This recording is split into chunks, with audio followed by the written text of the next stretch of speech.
నేను కడితేనే స్తూపం అవుతుంది, నేను పెడితేనే పార్టీ అవుతుంది, నేను ఎగిరిస్తేనే జెండా అవుతుంది అంటే అట్లా కాదు, అందరు గుర్తు ఇంతకంటే మంచిగా అవుతుందని చెప్పి స్వయానా నిరూపించి ఇక్కడ ఉన్నటువంటి ఒక్కటి మాత్రమే కాదు, వెనుక బోర్డు మీద చూస్తే కూడా అనేక సందర్భాల్లో తెలంగాణ రాష్ట్ర ఉద్యమానికి ముందు కూడా భూమి భుక్తి విముక్తి కోసం పోరాడిన వాళ్ళని మొదలు పెడితే తెలంగాణ కోసం అమరులైనటువంటి ఆత్మాహుతి బిడ్డల దాకా అందరినీ కూడా ఒక దగ్గర చూపెట్టి తెలంగాణ దార్శనికుల ఫోటోలు కూడా పెట్టిన దాంట్లో తొలి దశ ఉద్యమం లోపల ముందు తెలంగాణ మహాసభకు ముక్కుపోసినటువంటి మారోజు వీరన్నను కానీ బెల్లి లలితను కానీ ఎవరిని వదలలేవా. ఇవాళ మీరు ఫేస్బుక్ లో సోషల్ మీడియాలో చూస్తే తండ్రి నాన్నకు సంబంధించిన ఒక దినం ఉన్నది. నాన్నని జ్ఞాపకం చేసుకుని నాన్న గొప్పతనం చెప్పుకోవడానికి, తండ్రి గురించి చెప్పుకునే దినం ఉన్నది. తండ్రి గురించి చెప్పుకోవడం అంటే మనమైతే ఇళ్లలో అయితే తండ్రికి ఏం చేస్తాం, పితృ తరపున చేస్తాం, మంచి చేస్తాం, చెడు చేస్తాం. తెలంగాణ రాష్ట్రం కోసం పోరాడినటువంటి వాళ్ళందరూ, చనిపోయినటువంటి వాళ్ళందరూ, కష్టాలు పడ్డటువంటి వాళ్ళందరూ ఈ రాష్ట్రానికి తండ్రి లాంటి వాళ్ళు కాబట్టి చాలా వినమ్రంగా వారికి ఇవాళ ఒక తర్పణం చేయండి అని చెప్పడం కోసమే ఈ సభ ఏర్పాటు చేసిండ్రు. డిండి చింతపల్లి హీరోస్ వాళ్ళు నిర్వాహకులు అనే వాళ్ళని హీరోసే అంట. ఎందుకంటుందంటే ఇప్పటి కాలంలో నేను కడితేనే స్తూపం అవుతుంది, నేను పెడితేనే పార్టీ అవుతుంది, నేను ఎగిరిస్తేనే జెండా అవుతుంది అంటే అట్లా కాదు, అందరు గుర్తు ఇంతకంటే మంచిగా అవుతుందని చెప్పి స్వయానా నిరూపించి ఇక్కడ ఉన్నటువంటి ఒక్కటి మాత్రమే కాదు, వెనుక బోర్డు మీద చూస్తే కూడా అనేక సందర్భాల్లో తెలంగాణ రాష్ట్ర ఉద్యమానికి ముందు కూడా భూమి భుక్తి విముక్తి కోసం పోరాడిన వాళ్ళని మొదలు పెడితే తెలంగాణ కోసం అమరులైనటువంటి ఆత్మాహుతి బిడ్డల దాకా అందరినీ కూడా ఒక దగ్గర చూపెట్టి తెలంగాణ దార్శనికుల ఫోటోలు కూడా పెట్టిన దాంట్లో తొలి దశ ఉద్యమం లోపల ముందు తెలంగాణ మహాసభకు ముక్కుపోసినటువంటి మారోజు వీరన్నను కానీ బెల్లి లలితను కానీ ఎవరిని వదలలేవా.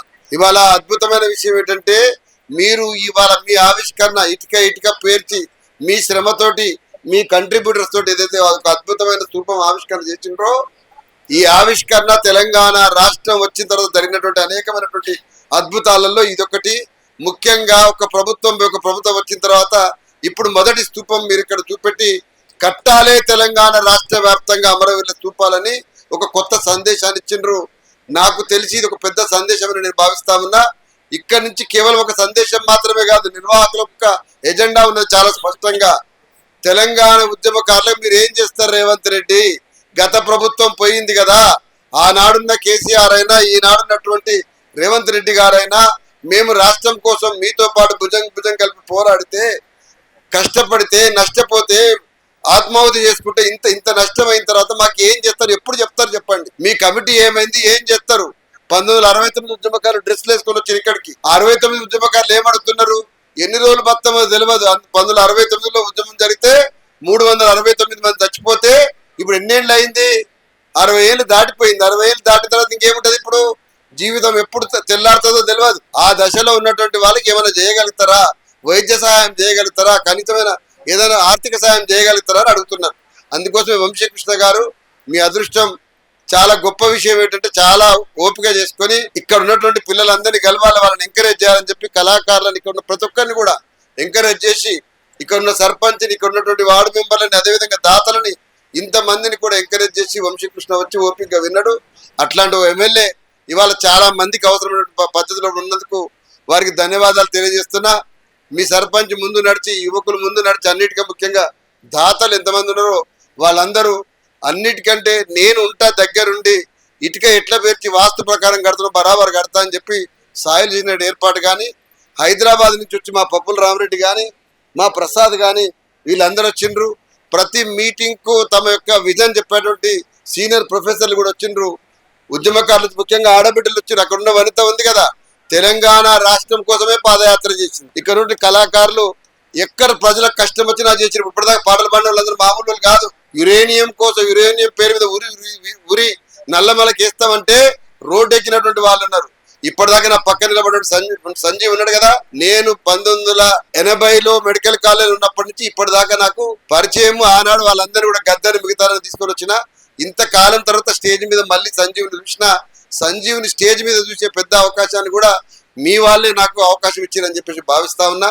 మీ అందరికీ ఒకటే బాధ్యత, బహుశా ఈ రాష్ట్రంలో ఎక్కడ లేని విధంగా ఉద్యమకారులు పెట్టే సభ కోసం ఇంత బహిరంగ సభలు ఇక్కడ పెట్టినందుకు మీ ఊరి చైతన్యానికి శిరస్సు వంచి నమస్కరిస్తూ, ఈ చైతన్యం తెలంగాణ ఉద్యమకారులకు అక్కర రావాలి, భవిష్యత్తు తెలంగాణలో ఉద్యమకారులు ఏం ఆకాంక్షించిండ్రో సామాజిక న్యాయం కోసం, అట్టడి వర్గాల న్యాయం కోసం, పౌర హక్కుల కోసం కొట్లాడినరో అది యథావిధంగా అమలు జరగడం కోసం మీ అందరి శ్రమ ఉండాలి, మీ సహకారం ఉండాలి.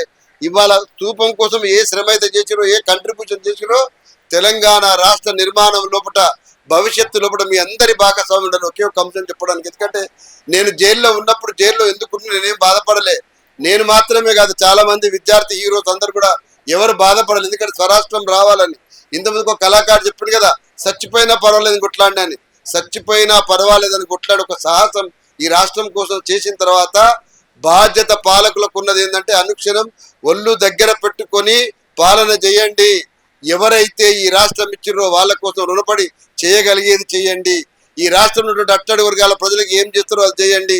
అవినీతితోటి ఎర్రబుగ్గ కార్లు కూడా ఇష్టం ఉన్నట్టు రాజ్యం చేస్తామంటే తెలంగాణ ఊరుకోదన్నట్టు సందేశాన్ని ఇవాళ గిండి చింతపల్లి నుంచి మీరు ఇచ్చిర్రు అని చెప్పి ఆశిస్తూ ముగిస్తా ఉన్నా. జై తెలంగాణ.